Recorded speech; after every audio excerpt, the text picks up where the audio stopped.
we're live. You may begin, sir. Hello and welcome to the press avail on the environmental farming. And so I'm here with Assemblymember Robert Rivas, Jason Mraz, Christine Gemperle, and Doug Beretta. I'm Liz Stitt, the comms director for Assemblymember Rivas, and I just wanted to give a quick overview of the press event. So Assemblymember Rivas will begin by introducing our speakers and give them a few minutes to talk before we get into the Q&A session, which will start at 12:45 and end at 1 p.m.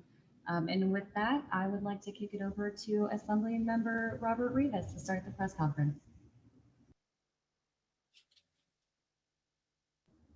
You're muted. Sorry about that. Well, thank you, Liz. I appreciate that overview. And I really want to thank everyone who made the time to join us here today. In September of 2020, I was appointed by Assembly Speaker Rendon to serve as chair of the Assembly Agriculture Committee. And as we know, 2020 was an unprecedented year. And we continue to live and work in very challenging times. As a lifelong resident of the district I now represent, agriculture is an immense source of pride for our community, for my family, and for myself. You know, our district, I represent the 30th Assembly District, includes some of the most productive agricultural lands in the entire world. And our state, California, is an agricultural marvel. We are a model for other states. We are a model for other nations. And there's no doubt that throughout history, California agriculture has proven that it is both innovative and resilient. Following my appointment as chair of the Assembly Ag Committee, with the consideration towards the challenges faced by our farmers and our farm workers, amid this global COVID-19 pandemic, I embarked on a 2-month statewide agricultural tour. And I did so to engage and to meet with stakeholders across California to gather perspectives on the needs of agriculture across our state. And in November, based on stakeholder engagement while on our tour, we held an informational hearing on the impact of wildfires on California agriculture. And today, it's also based on site visits and engagement while on our ag tour. We are holding an informational hearing on environmental farming here in California. And I'm very passionate about our environment, about the success of both our farmers and our farm workers. And I believe strongly that we can continue to be a worldwide leader in agricultural production while also leading the way in environmental innovation in our fields. California has long been known and recognized as an environmental leader. Our state has some of the most aggressive climate change policies and greenhouse gas reduction goals in the country. And if we have any chance of meeting our ambitious climate goals here in our state and mitigating the worst impacts of climate change, agriculture has to play a role. It's often overlooked, but agriculture, environmental and regenerative agriculture, it offers some of the most promising opportunities in our fight against climate change. According to environmentalist Paul Hawken, agriculture, how we grow our food, how we manage our natural lands, it represents by far the single greatest solution to our climate crisis.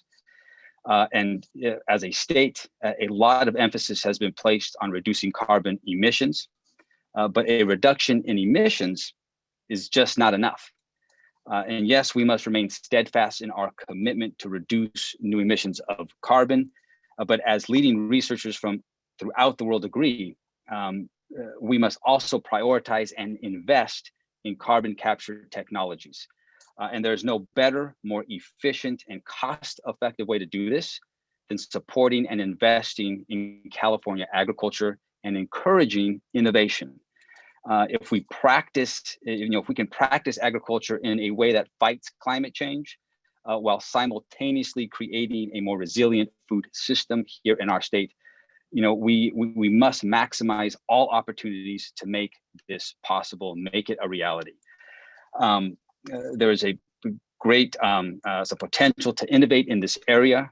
And as chair of the Agriculture Committee in the State Assembly, I plan to foster vigorous debate and dialogue because as California, the #1 ag producer in our country, we have always led the way, and we must continue to lead the way on these issues.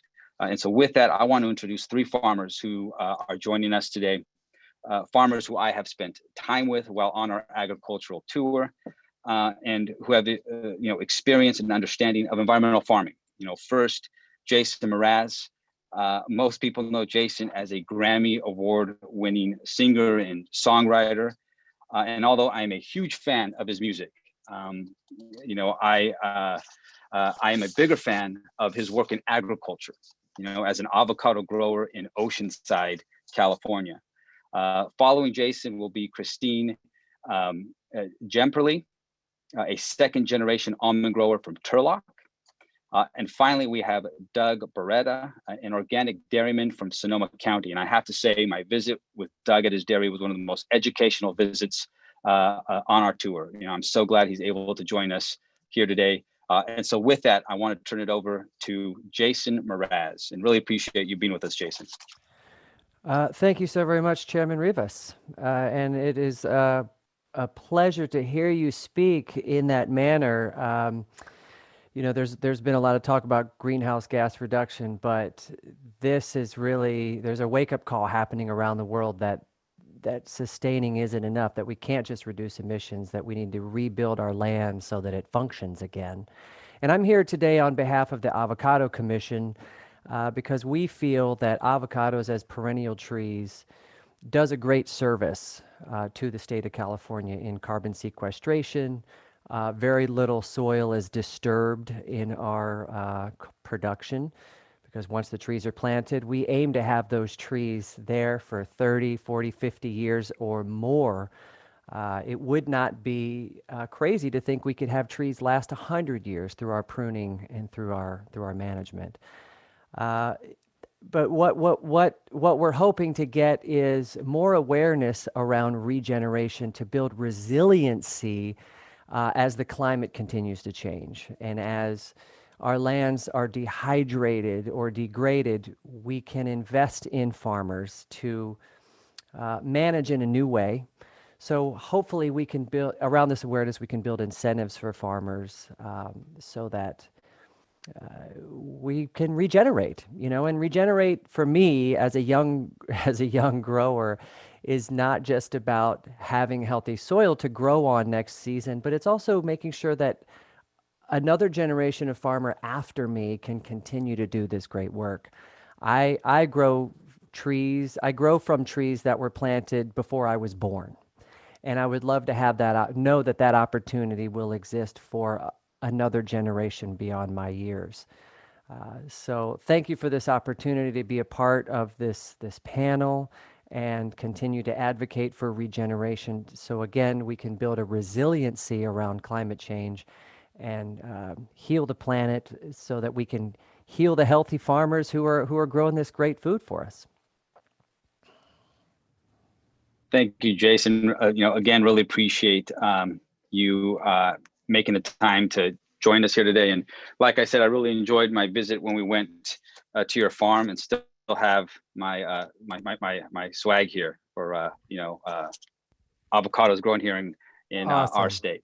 Awesome.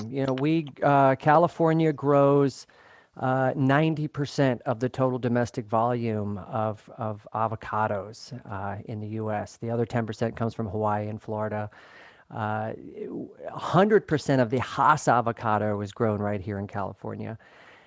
There is a huge demand around the world for it, and yet 80% of the consumption still comes from Mexico worldwide. And I feel that California farmers are breaking even if they're lucky, and it would be great to know that there's a real support by the state of what avo growers are doing to prevent fires, to prevent to add carbon sequestration in addition to this amazing food that we get to grow.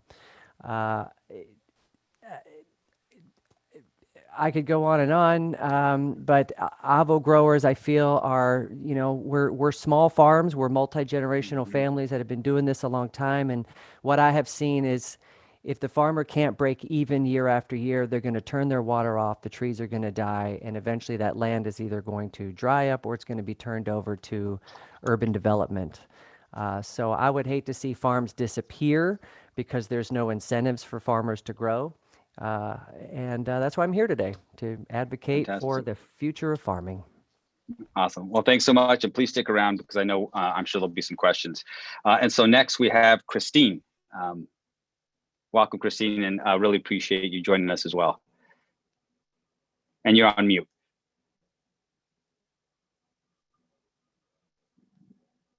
Mute now? Go ahead and Okay.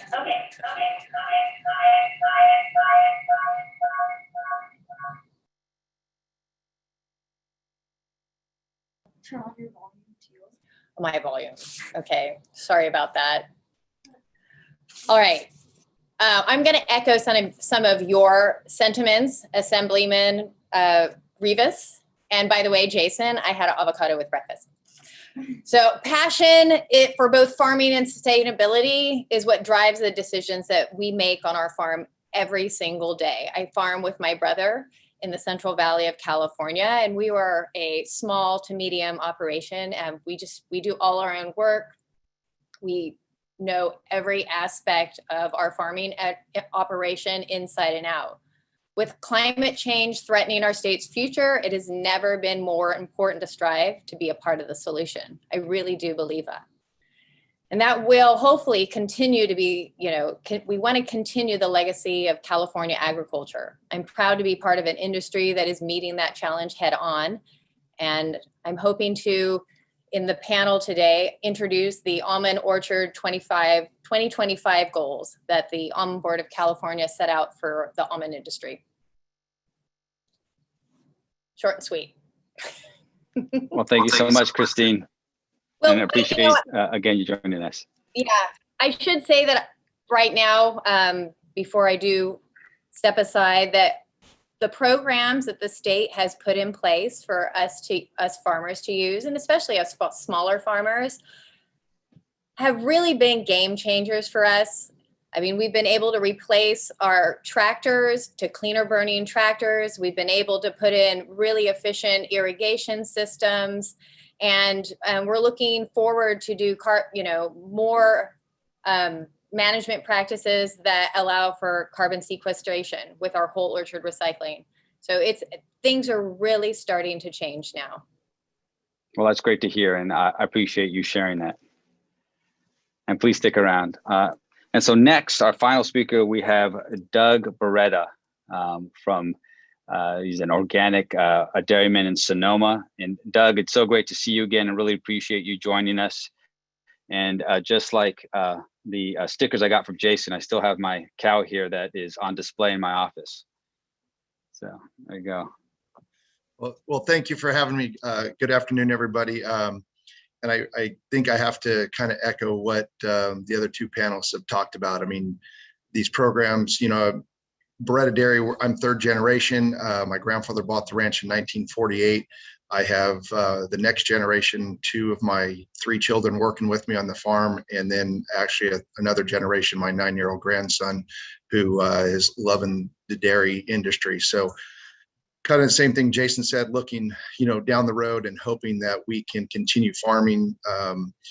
We were a conventional dairy until 2006. My grandfather was very proactive, built manure ponds on our dairy in the 1960s prior to the Clean Water Act. Sonoma and Marin County have been huge out in front of environmental issues for years.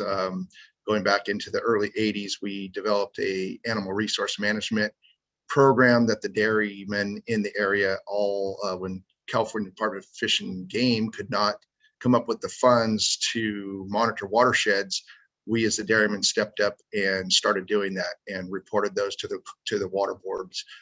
So, and it's always been something that we've prided ourselves in Sonoma Marin County about doing, staying out in front of environmental issues. Most of us in the area are organic, and we still are always looking for ways to farm better, no-till seeding, things like that. And we're seeing that throughout the dairy industry in California. Don't just think it's the organic guys, because the larger conventional dairies are out there doing the same thing, if not more than what we are as a smaller dairy also. But again, thank you for having me. I think it's easier for me, just if you guys want to throw some questions at us, to move on, but appreciate being here. That's great, and really appreciate, again, Doug, your participation here, and to Jason and Christine, same. And so Liz, not sure if we wanted to open it up to some questions, but I think now would be the time to do it. Yeah, so let's get some questions from press. Feel free to either raise your hand and I can promote you to a panelist so you can verbalize your question, or put it in the chat box.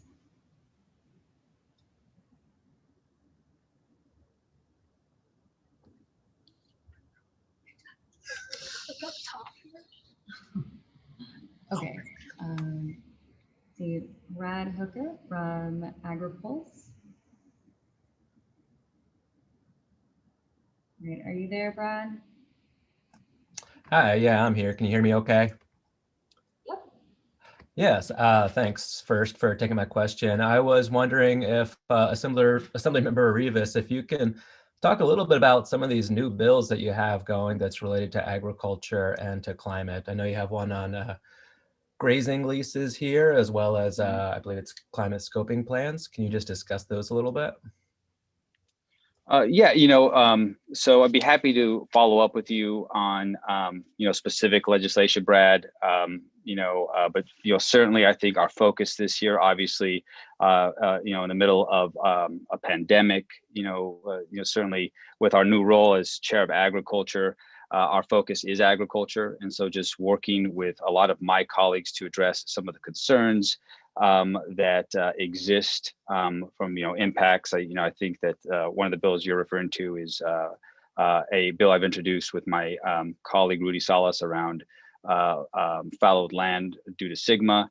The other one is working with all stakeholders to do everything that we can to ensure that we develop a statewide climate goal around our natural working lands, to create these pathways to incentivize a lot of what has been expressed in this press conference. I think that the only way we can get the change that we need within agriculture is if we incentivize a lot of these practices. I think what we heard from Christine is a lot of these statewide programs that have enabled a lot of these positive changes in the field are only made possible with the investments that are made by state government. And so certainly trying to prioritize these issues to ensure that we are maximizing any opportunity to invest further in these efforts is incredibly important. And thank you for the question, Brad. Can I add to that? Yes, please.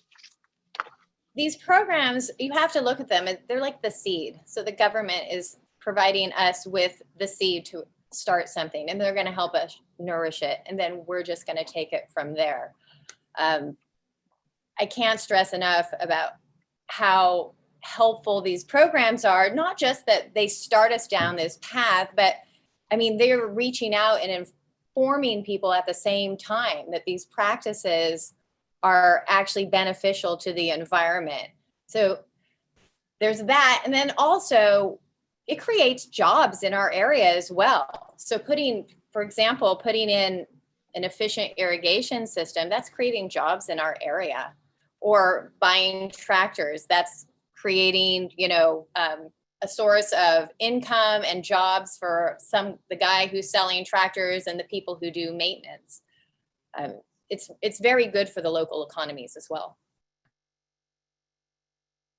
Yeah, and if I could add something, in my comments I mentioned that the visit I had with Doug at his dairy was one of the most educational experience I had, because Doug was incredibly welcoming, but he didn't hold back. He had talked about some of the challenges he's encountered with one of the state programs. I believe it was the AMP program. And so getting that feedback from him was incredibly important, because these programs are essential if we are, going to meet the reductions and, meet the state's goals that are expected. We've got to build more efficiency into these programs. And so understanding these challenges, that's why I'm really excited Doug is here. And I hope, when our hearing starts at 1:30 and he's on his panel, that he will address and specifically talk to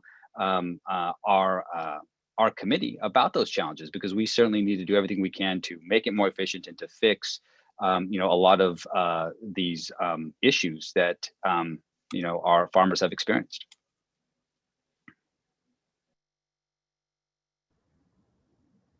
Great. Any other questions?